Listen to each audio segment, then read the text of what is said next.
Hi guys, today is a good day nga dahil ngayong araw darating yung flarings ni Bitoy, kaya samahan nyo kung kunin yung flarings ni Bitoy. Tara! And so yun, ito na nga pala yung mga flarings ni Bitoy guys. Sobrang ganda na guys. Tapos na, may kakabit na natin at makikita na natin ang tindig ni Bitoy. At kunting upgrade na lang ay pwede na natin siyang isalang sa motor show. Nakauwi na kami guys. Ayan. Lilinisan muna natin si Bitoy bago ikabi yung mga flarings niya. Maraming salamat nga pala sa mga solid supporter ko dyan. Mabuhay kayo hanggat gusto nyo.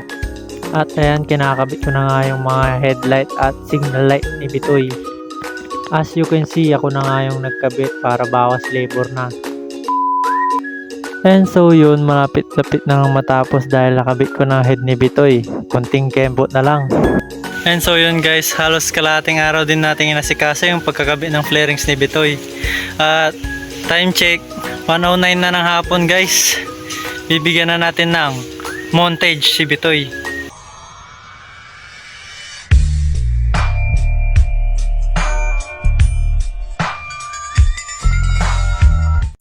And that's all for today's video.